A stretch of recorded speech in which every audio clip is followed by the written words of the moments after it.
Listo. Bueno, buenas tardes a todos. Bienvenidos a Tu Cita con Jesús. Hoy vamos a estar estudiando el capítulo 8 del libro de Marcos y le puse como título a este mensaje: Cambien su manera de pensar y de vivir. Y este título se lo puse, digamos, basada en este versículo que es Romanos 12:2 y dice: y ya estaba, bueno, aquí estaban hablando de la vida nueva en Cristo, ¿no? Y dice: y no vivan ya como vive todo el mundo. Al contrario, cambien de manera de ser y de pensar. Así podrán saber qué es lo que Dios quiere, es decir, todo lo que es bueno, agradable y perfecto, o sea, la voluntad de Dios. Bueno, vamos a empezar como mirando varias partes que tiene este capítulo. Tiene varias historias, como lo hemos visto a lo largo de los capítulos de Marcos. Entonces, quiero que siempre cuando leamos como algún fragmento de una historia en particular, piensen en el título, o sea, como todo está conectado a este título, cambiar nuestra manera de pensar y de vivir, obviamente conforme a la de Cristo, ¿no? Entonces, bueno, empieza contando la historia cuando Jesús alimenta a la multitud. Es la segunda vez que Jesús lo hace porque este milagro ya lo había hecho antes. En el versículo del 2 al 4 dice: siento compasión de toda esta gente. Ya han estado conmigo 3 días y no tienen nada que comer. Algunos han venido desde muy lejos. Si los mando a sus casas sin comer, pueden desmayarse en el camino. Sus discípulos le respondieron: pero en este lugar no vive nadie. ¿Dónde vamos a conseguir comida para tanta gente? Y bueno, aquí es, mm, digamos, si uno lee esta historia un poco sin saber el contexto de que este milagro Dios ya lo había hecho antes con sus discípulos cuando había alimentado a una multitud, pues es normal, ¿no? Que los discípulos se pregunten, ¿no? Como, bueno, ¿de dónde vamos a sacar comida para tanta gente? Porque eran más de 4.000 personas. Pero aquí lo que me sorprende y lo que quiero destacar es que Jesús ya había hecho este milagro en presencia de sus discípulos. Y aún así, los discípulos le preguntaron a Jesús: ¿dónde vamos a sacar comida para tanta gente? Uno podría decir como, bueno, ¿por qué están haciendo esa pregunta si Jesús ya lo hizo antes, no? Y aquí la actitud de ellos es un poco como de, siento yo, de incredulidad, ¿no? Ellos ya habían visto como en primera mano lo que Jesús había hecho de multiplicar los alimentos, y aún así como que Dudaba. dudaban de que lo pudiera hacer por segunda vez. Y siento que muchas veces eso también nos pasa a nosotros, ¿no? Dios ha hecho milagros en nuestra vida que hemos visto, que hemos vivido, y aún así a veces vienen de pronto otras dificultades y no necesariamente, digamos, lo mismo que ya hemos pasado antes, pero vuelve a aparecer como esa duda, ¿no? De, ¿será que Dios sí lo puede hacer otra vez? ¿O cómo lo va a hacer? Sabiendo pues que Dios ya lo ha hecho antes, ¿no? Y Él tiene el poder para hacer todas estas señales milagrosas que hace y obrar conforme a su voluntad, que Él es todopoderoso. Y bueno, dice aquí que los discípulos, bueno, me salté unos versículos por temas de tiempo, pero aquí los discípulos empiezan a decir: bueno, o sea, Jesús les dice: bueno, ¿qué tienen? Entonces ellos le contestan: no, tenemos 7 panes. Entonces dice que Jesús hizo sentar a la multitud y les bendijo el pan y les dijo a los discípulos que lo repartieran. Y luego como que los discípulos un poco, parece ser en la historia, pues no se aclara, pero como si los discípulos estuvieran escondiendo unos peces que tenían. Luego le dicen: Jesús, y también tenemos estos peces. Entonces dice que Jesús también bendijo esos peces y mandó a que los repartieran. Y bueno, dice en el versículo 8: todos los que estaban allí comieron hasta quedar satisfechos, y con los pedazos que sobraron llenaron 7 canastas. Los que comieron eran como 4.000 personas. Entonces ahí vemos cómo Dios nuevamente hizo ese milagro para alimentar a la multitud. Y quiero destacar algo aquí importante, y es que Jesús hizo el milagro no para demostrarle nada a nadie, sino porque sintió compasión de las personas, sintió compasión de que llevaban ya 3 días con él, no habían comido, y él pensó, dijo: si los mando así a su casa, se van a desmayar por el camino. Entonces él hizo eso con la compasión y con el amor hacia ellos de que no fueran, pues no les fuera a suceder nada malo, ¿no? Luego dice que em, Jesús se encontró, bueno, fueron a otra ciudad, no recuerdo cómo se llama, otra región, y bueno, ahí igual lo pueden leer en el capítulo 8, y se encuentra con los fariseos. Entonces, los fariseos le piden a Jesús una señal milagrosa. En el versículo 11 y 12 dice, los fariseos llegaron a donde estaba Jesús y comenzaron a discutir con él. Para ponerle una trampa, le pidieron que demostrara con alguna señal milagrosa que él venía de parte de Dios. Jesús se molestó por esto y dijo, ¿por qué piensan ustedes? ¿Por qué siempre piden ustedes una señal? Les aseguro que no se les dará ninguna. Y aquí él estaba negándoles, digamos, esta señal milagrosa porque él sabía la intención que tenían los fariseos, que no era una intención como la que vimos en la historia anterior de Jesús, un Jesús compasivo, sino la intención de ellos era al contrario, ponerle una trampa a Jesús, como diciendo, bueno, si de verdad eres tan poderoso como todos dicen, pues haz una señal milagrosa. Pero Jesús se negó a hacerla. Y encontré esto y dice, Jesús se rehusó debido a que sus milagros no son hechos con la intención de convencer a los incrédulos endurecidos. Jesús hacía los milagros para mostrar el poder de Dios en el contexto de la misericordia y la compasión. Y yo reflexionaba un poco en esto y decía, es verdad, o sea, cuando a lo largo de lo que hemos estudiado, no solo en Marcos, sino también cuando estudiamos Hechos y cuando vemos todos los milagros que Jesús hizo, él siempre lo hacía por compasión a la gente y conforme a la fe de las personas, ¿no? Él sanaba enfermos, liberaba espíritus, pero lo hacía desde la compasión, compasión hacia la persona, no para demostrar que, o sea, que sí, su poder o de una manera como de orgullosa, altiva, sino que lo contrario, era porque tenía compasión de la gente y él usaba esos milagros para sanar a la gente. Y bueno, listo. Y vamos a pasar a la siguiente historia. Está en Jesús, está en, perdón, los versículos del 15 al 19. Y dice, Jesús reprende a sus discípulos. Bueno, entonces pasa esta historia, pasa de que Jesús estaba hablando con los fariseos y dice, Jesús estaba hablándole a los discípulos. Jesús les advirtió, les recomiendo que se cuiden de la levadura de los fariseos y de la levadura de Herodes Antipas. Los discípulos comenzaron a hablar entre ellos y decían, seguramente dijo eso porque no trajimos pan. Jesús se dio cuenta de lo que hablaban y les dijo, ¿por qué porque hablan de pan? ¿Todavía no comprenden? ¿Tienen la mente cerrada? Si tienen ojos, cómo es que no ven? Si tienen oídos, ¿por qué no oyen? ¿No se acuerdan de aquella vez cuando repartí 5 panes entre 5.000 hombres? ¿Cuántas canastas llenaron entonces con lo que les sobró? Y ahí la historia les sigue diciendo. Entonces yo le respondí 12. Y dice, bueno, y esta vez 7. O sea, siempre, a pesar de que parecía insignificante la cantidad de comida que había, en comparación de la cantidad de gente, antes sobraba. Y ahí Jesús, cuando les habla de la levadura de los fariseos, no está hablando de pan, de algo físico, ¿sí? Y aquí los discípulos, o sea, digamos, no es claro como en el contexto en qué tono estaba diciendo esto Jesús. Yo siento que puede ser un poco sarcástico al decir cómo es que no ven, cómo es que no lo entienden si lo han visto. O también pudo haber sido quizá con un tono de enojo, de decepción. Pero el caso es que aquí Jesús lo que quería recalcarles es que era una señal física, pero él estaba haciéndoles, o sea, les estaba enseñando un principio espiritual.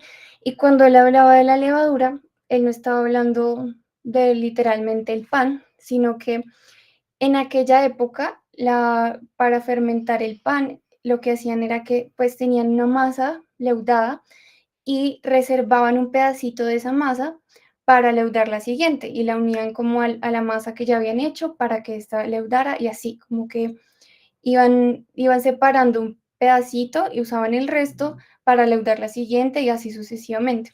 Entonces, lo que él estaba haciendo acá era diciéndoles que no se dejaran contaminar por esa esa levadura, ¿sí? Por esa manera de pensar. Entonces dice acá esto que encontré, dice, así era como el pan comúnmente se leudaba en el mundo antiguo, y una pequeña pizca de masa del último bulto podía hacer que el nuevo bulto de masa se levantara y se hinchara. Así, el trabajo de la levadura era considerado como una ilustración del trabajo del pecado y el orgullo. La presencia de poco puede corromper una gran cantidad. Eso era lo que Jesús estaba refiriendo. Y lo que les estaba también reclamando era un poco eso, o sea, cómo siguen viendo con los ojos físicos en lugar de verlo de una manera espiritual, ¿sí? Eso era lo que Jesús les estaba reclamando. Porque si han estado tanto tiempo conmigo, tienen tan poco entendimiento de las cosas espirituales. Luego pasa otra historia, que es cuando Jesús sana a un ciego en Bethsaida. En el versículo 22 dice, cuando llegaron al pueblo de Bethsaida, unas personas guiaron a un ciego hasta Jesús y le pidieron que lo tocara. Jesús tomó al ciego de la mano y lo llevó fuera del pueblo. Después le mojó los ojos con saliva, colocó las manos sobre él y le preguntó si veía algo. El ciego respondió, veo gente, pero parecen árboles que caminan. Entonces Jesús volvió a ponerle las manos sobre los ojos. El hombre miró de nuevo con cuidado y vio todo claramente porque ya estaba sano. Y esta historia es, digamos que ha sido discutida por una razón particular, y es que aquí parece como que Jesús hubiera hecho un milagro parcial y luego lo completó, ¿sí? Pero bueno, yo me puse un poquito a investigar y algunas personas creen que lo que Jesús hizo acá, en primer lugar, al poner los ojos, dice que con las manos sobre los ojos de este hombre con saliva, era para abrir sus ojos. O sea, ahí no hizo un milagro como sobrenatural, sino que simplemente abrió los ojos del hombre para ver cuánto veía y luego sí hizo el milagro sobrenatural. Pero aquí lo que, bueno, lo que encontré también es que esto puede ser un poco como una analogía con lo que acaba de pasar antes en la historia anterior de los discípulos. Y encontré aquí esto que dice.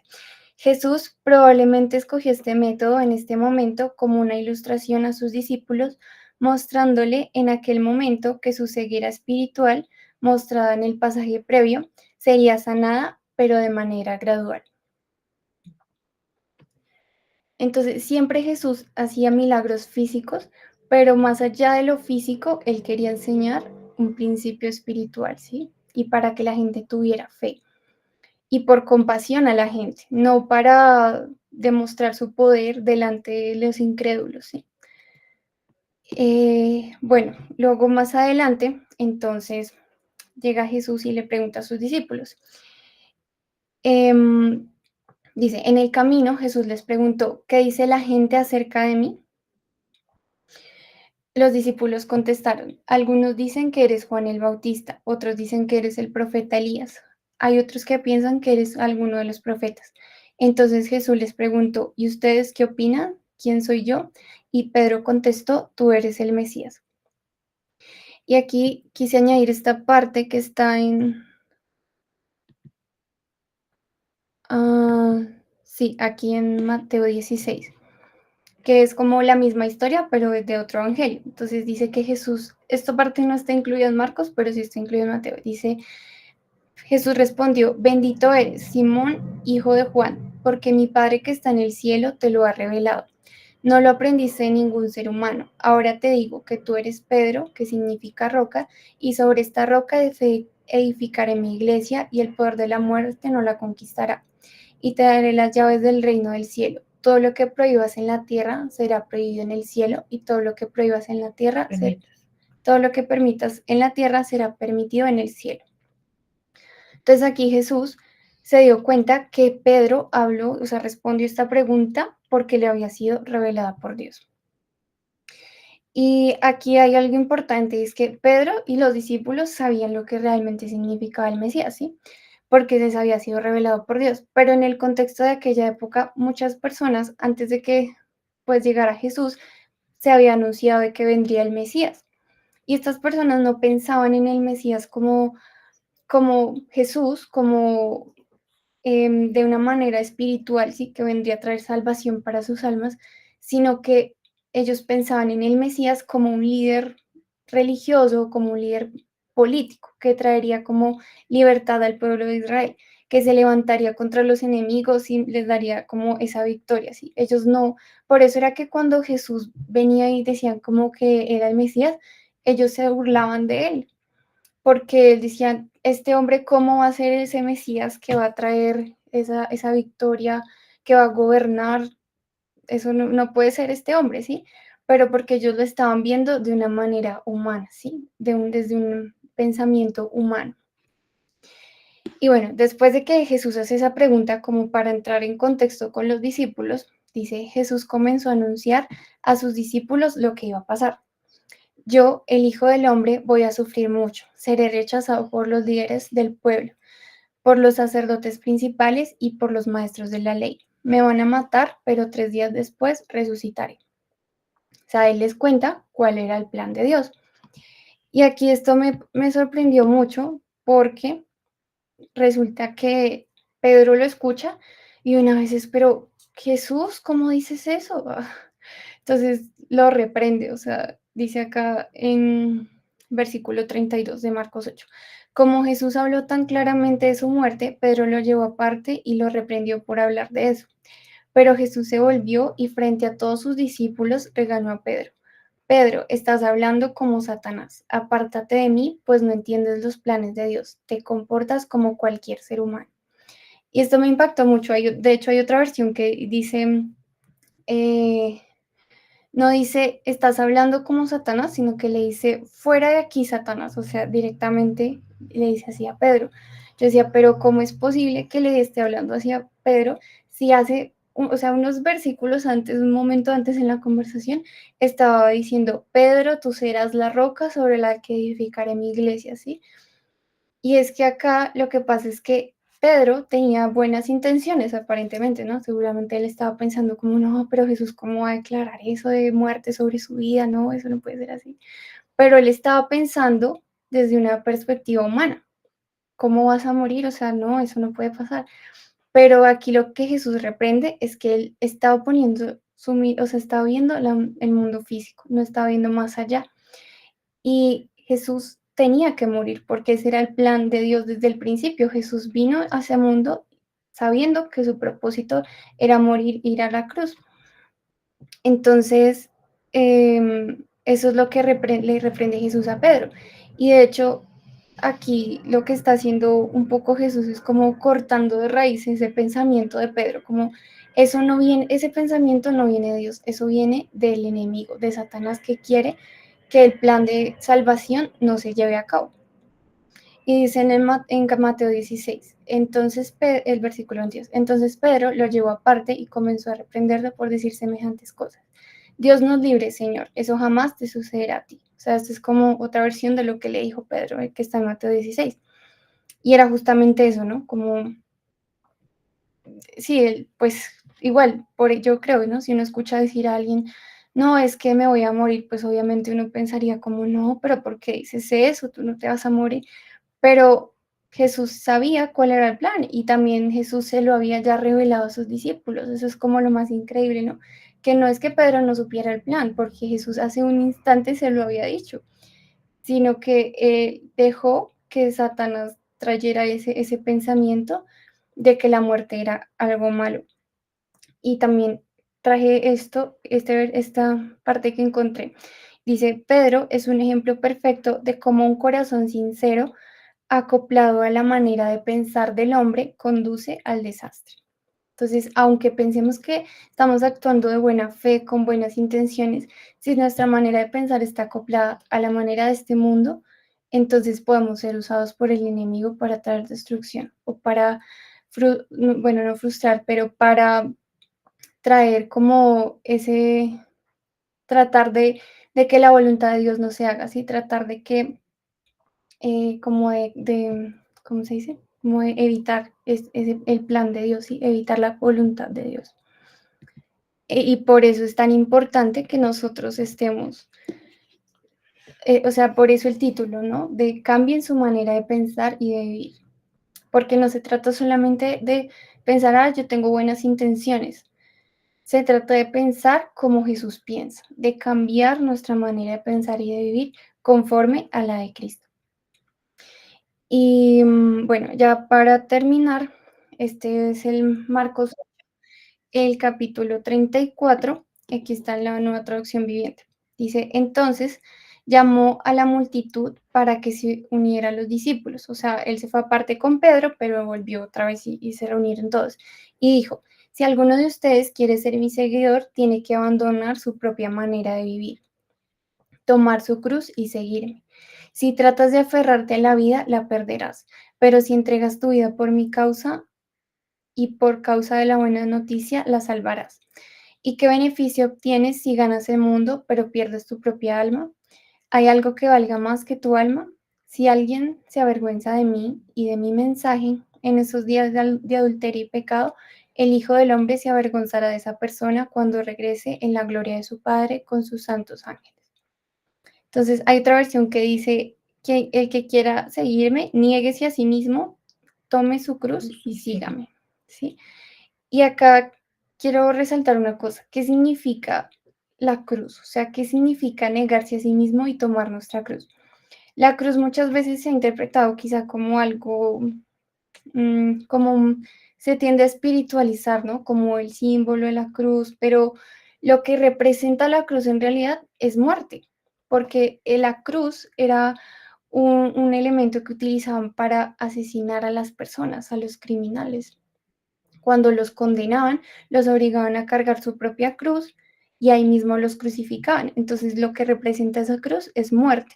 Y aquí Jesús nos está diciendo, niéguese a sí mismo, tome su cruz y esa cruz representa la muerte de nuestra manera de pensar, la manera de pensar del hombre, ¿sí? Y sígame y cambie, o sea, niega esa manera de pensar del hombre y abre su mente o sí, acepta esa manera de pensar y de vivir de Jesús. Eso es lo que representa. Entonces,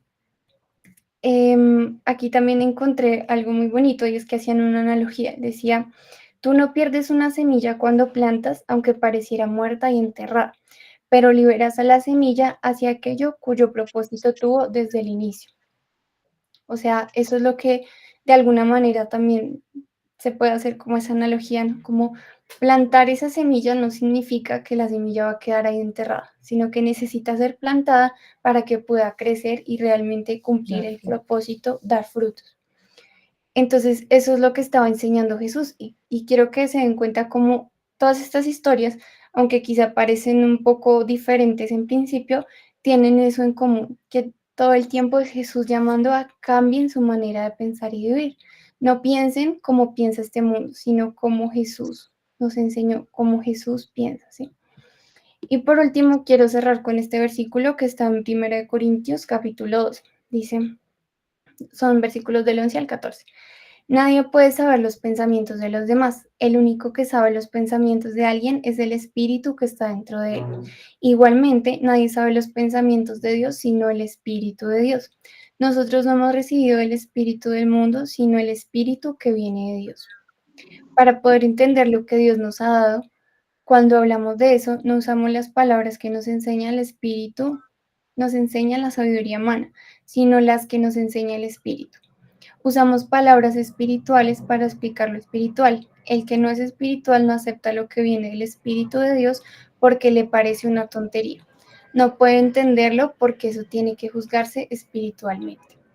Y creo que, o sea, este versículo describe muy bien lo que estaba pasando, por ejemplo, con Pedro, con los discípulos, cuando Jesús multiplicó los alimentos, con Pedro cuando le dijo a Jesús, lo reprendió porque dijo que iba a morir, con los fariseos cuando Jesús, sí, cuando tentaron a Jesús para que hiciera una señal milagrosa.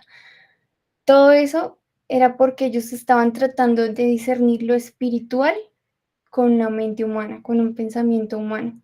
Y eso no es posible porque aquí mismo la palabra no lo enseña. Lo del espíritu se discierne en el espíritu. Solo podemos conocer los pensamientos de Dios a través del espíritu de Dios, no a través de nuestro espíritu. Entonces, eso es lo que nos invita cuando nosotros aceptamos a Jesús en nuestro corazón. No solamente es decir yo creo, porque dice la palabra que hasta los demonios creen en Dios, ¿sí? Sino es aceptarlo y entender que necesito cambiar mi manera de pensar y de vivir para que el Espíritu de Dios esté en mí y sea el que me dé esa nueva vida, ¿sí? Esa nueva identidad. El que me permita discernir las cosas no desde una perspectiva humana, sino desde la perspectiva de Dios, desde una perspectiva eterna y para salvación y para la gloria de Dios. Y bueno, ya ese es el mensaje, ya me largué mucho, pero vamos a cerrar con una pequeña oración antes de terminar. Dios mío, en esta tarde queremos darte gracias, Señor. Gracias por lo que has hablado hoy en nuestros corazones. Gracias porque nos has dado vida, Señor, nos has dado salud, porque tú, Dios, nos muestras en cada instante tu bondad, Señor, tu fidelidad, que aunque nosotros muchas veces te fallamos, tú estás siempre para nosotros, Señor. Tu amor no depende de nuestro comportamiento, Señor. Tu amor no depende de si hoy tenemos ganas de leer la Biblia o no, de si hoy fuimos buenas personas o no, si hoy de pronto cometimos algún error. Tu amor es incondicional, Señor. Pero asimismo, Dios, tú nos llamas a que tomemos, a que nos neguemos a nosotros mismos, Señor, a que tomemos esa cruz y te sigamos, porque solamente en ti, Señor, hay salvación, solamente en ti podemos encontrar esa nueva manera de pensar y de vivir, Señor, que nos va a traer esa salvación, Señor, que nos va a traer el verdadero gozo a nuestra vida. Padre, hoy te pedimos por cada una de las personas que estamos aquí reunidas, de los que están viendo este video, Señor. Te damos gracias y te pedimos que tú que conoces lo que es mejor para nosotros, Señor, tú que conoces, Señor, nuestro pasado, nuestro futuro, los anhelos de nuestro corazón, que seas tú, Señor, guiándonos. Danos, Señor, tu Espíritu Santo para que sea Él quien guíe nuestros pasos, Señor, nuestras decisiones. Danos la sabiduría, Señor, el amor para orar, para actuar cada día, Señor. Que sea más de tu sabiduría, de tu discernimiento, Señor, en nuestra vida y no, ayúdanos a no ver las cosas desde una manera solamente física, solamente de lo terrenal, o de este mundo, sino a verlo como tú lo ves, Señor, desde el amor, desde esa perspectiva de salvación, Señor, de esa nueva naturaleza que tú nos has dado en ti, Señor. Te lo pedimos en el nombre de Jesús. Amén. Amén. Bueno, los esperamos el próximo viernes en tu cita con Jesús. Que Dios los bendiga. Amén. Buena tarde.